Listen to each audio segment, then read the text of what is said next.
So hi, one of the Good Noise podcast for Sydney Sprague. We're gonna ask her some questions today. I'm gonna start. So, what inspired you to start making music? Um, Avril Lavigne. Okay.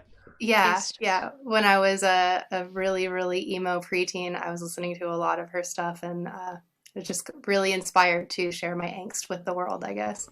That's so valid. That's amazing. That's the best one. All right. Congrats on your upcoming release. Maybe I will see you at the end of the world. I Yes. love that name so much. Thank you so much. How do you feel the response to it so far, to people you've shown it to, since at the time of recording, it isn't out yet? It's been really, really cool. Everybody that I've showed it to has been really excited because it's like the first big, I guess, like fancy recording I've ever done. Like the first time I've ever like spent a significant amount of money on something. Yeah. So I think it surprised a lot of people that have been like following me for a while. Okay. Yeah. Awesome. Yeah. That's sick. Natalie hasn't shut up about it on the timeline, so that's how we found out about it. She's the best. I love her so much. She's really pushing it hard, man. She is. She is. She's my cheerleader. So, is there any meaning behind the album name or the cover art?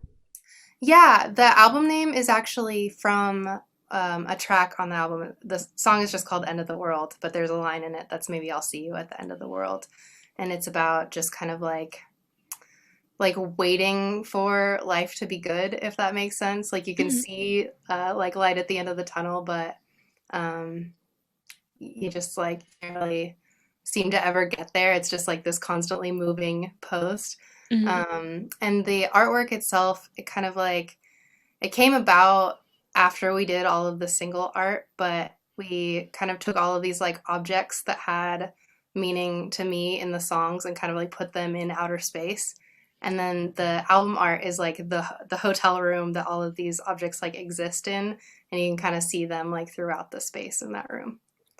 That is so cool. That's Thank amazing. you. I love Easter eggs and like making everything kind of like a little puzzle of my feelings. So Definitely. I always love when bands and artists like incorporate like stuff into their art and music. So, because it's always something new to look at and something new to like invest yourself in. Yeah. So, good job with that. Thank you. I never know if people actually will read into that kind of stuff, but I definitely do. So. Oh, trust me, there's always somebody, and Good. that's usually me. So, awesome. It was for you. Thank you. Oh my God. Can you tell me a little bit about your writing process for this album? All of these songs were kind of just like brain vomit. They just nothing was really intentional. It was just I was going through a situationship kind of deal and just had a lot of feelings, and they just kind of came out naturally. I'll sit down with a guitar and I'll start just kind of like making sounds until words like fall into them, and normally I'm not thinking too much about writing while I'm doing it, and then afterwards I'll like look at the song and be like, oh, that's what's happening. Yeah. Okay. Yeah. That's Right. Again, that's kind of cool. It's really cool. It's all very works. cool. Exactly. Yeah. It's my own little form of therapy, I guess. Yeah. Exactly.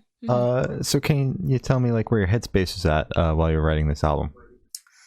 Sad, lonely. I was in kind of like a long distance, again, situationship, so there was just a lot of like pining and angst and worrying about the future, and like this was like pre-COVID nightmare world, so none of that had really happened yet, but I've always been like anxious that something terrible would happen and the world would end, so there's a lot of that in there too. Okay. So you said this was pre-COVID. How long Yeah. have you been sitting on this album for then? Luckily not too long. I made it in January of last year, so like I made the cutoff like super super tight, but I wrote most of the songs between 2018 and 19. Okay. All right. Yeah, that's not that bad. All It right. feels like a million years, but it's not actually. Yeah. All right. So while going through the album, what band or artist influences pop out the most to you, if any? I would say probably Death Cab for Cutie. That was Ooh. like my main reason to record at the studio that I recorded at, because it's where they made like Plans and Transatlanticism and a lot of their like albums that were super important to me. So I ended up at that studio, and like all of the gear and all the like the tape loops and the stuff that they used were like, there's a lot of that on the record. So I would say them probably. Well, that's a super cool full circle moment for you then. Yeah, Definitely. It was nuts. I was like shaking the whole month I was in the studio because they have like they're like boards with like all the song titles and check marks of all the different parts, and it's just really cool to be in the room with all that stuff. Yeah. Yeah. Oh my Same God, room I that can they imagine. were once in. Not in the same room with them though. That's No, next album. Not yet. Exactly. Maybe next time we'll see. So you have a feature on your track, Object Permanence. What was it like having that feature on there with Danielle Durack? It happened really naturally because Danny's like my best friend, and we spent all of the year before I made the record touring together, and so she would sing that song with me every night, and it just kind of like became the norm, and I couldn't hear it without her voice anymore. So it was just necessary. She sing on the record. It was necessary. It had to happen. All Okay. right. Yeah, but I did. We wrote a song together for her album as well that just came out this year. It's called Billy. Oh, So we do a lot solid. of stuff together. Yeah. Okay. Would you ever consider a split since you guys just already do a lot of stuff together? I'm hoping to. Yeah, definitely hoping to do some more collabing with her in the future. All right, that'd be sick. Yeah. So this one's like super, super fast. Off the top of your head, I want you to describe this album for new listeners in 3 words. Oh geez. Okay. I would say existential. Ooh. Self-aware and vulnerable, maybe. Ooh. Those are 3 That's very good. good Those words. are kind of all the same thing, but that's the mood for sure. Yeah, definitely. No. Those are good though. They're Fits good. the album well. Yeah. Exactly. It works. It works. So in that same train of thought, is there a certain feeling you want your listeners to have while listening through the album? I don't know. I think for me, like the best like response I've ever felt when people hear my stuff is just that they relate, or that they're either going through currently or have gone through something similar. That just kind of like, it validates my feelings and it validates their feelings at the same time. It's like a connection. Okay. Definitely. That's sick. So this album has 10 tracks and you released 5 singles off of the album. Is Yeah. there any particular reason you decided to release half the album as singles? Well, the label had a lot to do with it. This is my first time Okay. working with a label, so they had like a pretty lengthy release schedule just because this is my first full length and they wanted a lot of time to kind of build it up and get the word out. So, and being in quarantine too, we can't really like tour with the Yeah. record and promote it that way. So I think that was just kind of like a long rollout to try to get people to pay attention by the time the record came out. Okay. Yeah, okay, that makes Yeah. sense. And Yeah. I also want to ask like how it came about working with Rude Records, how they picked you up. The guy that mixed my record, his name is Mike Pepe, and he's an angel human. But he was good friends with an A&R at Rude, and he sent it over, and they liked it, and they actually signed me after I had already released the first single, which was I Refuse to Die.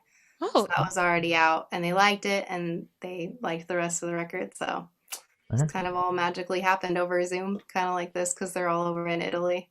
yeah. And then I also want to ask how you picked the lead single for the album, since you brought it up.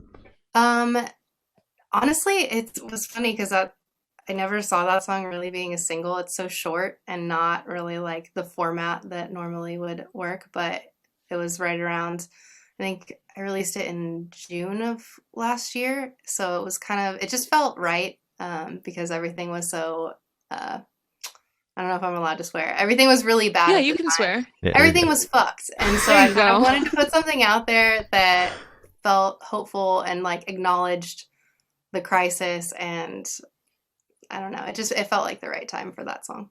Okay. Mhm. Yeah, that's valid. That's good. So where do you see your project in the next 5 years, and are you working on anything new that you might be able to spill the beans on? Ah, man, I have no idea. It's so hard to like guess what's gonna happen next. I hope I'll be on tour. That's my That'd be good. dream. That would be awesome, but it just kind of depends on, everything in the world. But I'm working on a lot of new stuff. I don't know how much I'm allowed to say, but there's gonna be some like follow-up stuff that happens with this album, and then I have like I think like 50 demos that I'm working on for the next project. I've had a lot of time on my hands. If that's not clear. You glitched just a little. I'm like, yeah, I heard it right. 50? Yeah, 50? I have Jesus. a lot. I have a lot. Are you okay? No. Oh. I've been in this apartment for a year. Yeah. Jesus. But I like all the songs. I'm excited about it, and we've got lots to pick from. So Alright. I won't stop good. putting out stuff anytime soon. Big triple LP. for Yeah, all the sad Yeah, songs you there got. you go. Yeah, I'll do a big concept album. Oh yeah, that's gonna be great. Yeah. So for the last couple questions, we're actually gonna shift away from music, if that's okay with you. Yeah. Sick. So we're gonna go straight to death row. Boom. Perfect. I know, right? So if you're on death row, what would your last meal be with a drink? Very big boom. Oh man. I already have such bad decision paralysis about food. That's so hard. I